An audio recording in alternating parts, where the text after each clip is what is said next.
Neo అందిస్తోంది MBBS plus PG degree abroad options with low cost fees. Hi, welcome to iDreams.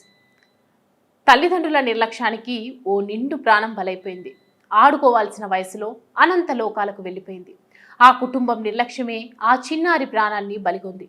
అవును, rabies సోకిన ఓ 2.5 ఏళ్ల చిన్నారి దాదాపు 40 మందిని కరిచింది. అనంతరం చికిత్స పొందుతూ మృతి చెందింది. అవును, మీరు వింటున్నది నిజమే.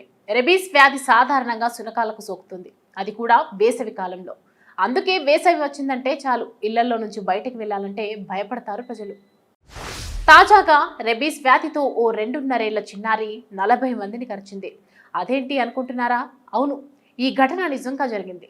ఉత్తరప్రదేశ్లోని కేవలారి గ్రామంలో చోటు చేసుకుంది ఈ ఘటన. ఈ ఘటన తెలిసాక రెబీస్ సోకుతుందేమోనని గ్రామస్తులు ఆందోళన చెందుతున్నారు. బయటికి వెళ్లాలంటే భయపడుతున్నారు. 15 రోజుల క్రితం మేనమామ ఇంటికి వెళ్లిన ఆ పాప ఇంటి బయట ఆడుకుంటుంది. ఈ సమయంలో ఓ వీధి కుక్క ఆ పాపను కరిచింది. ఈ విషయం తెలుసుకున్న తల్లిదండ్రులు సరిగ్గా పట్టించుకోలేదు. ఏమవుతుందిలే అని లైట్ తీసుకున్నారు. పాపకు సరైన వైద్యం కూడా చేయించలేదు. కొద్ది రోజుల తర్వాత పాపను కరిచిన ఆ కుక్క చనిపోయిందని గ్రామస్తులు చెప్పారు. అనంతరం పాపలో రెబీస్ లక్షణాలు కనిపించాయి. అయినప్పటికీ కుటుంబ సభ్యులు పట్టించుకోలేదు. ఈ క్రమంలో ఆ పాప దాదాపు 40 మందిని కరిచింది. గోళ్లతో గిచ్చడం చేసింది. శుక్రవారం ఉన్నట్టుండి ఆ పాప కుప్ప కూలిపోయింది. దీంతో వెంటనే ఆ చిన్నారిని ఆసుపత్రికి తరలించగా చికిత్స పొందుతూ సోమవారం ప్రాణాలు కోల్పోయింది.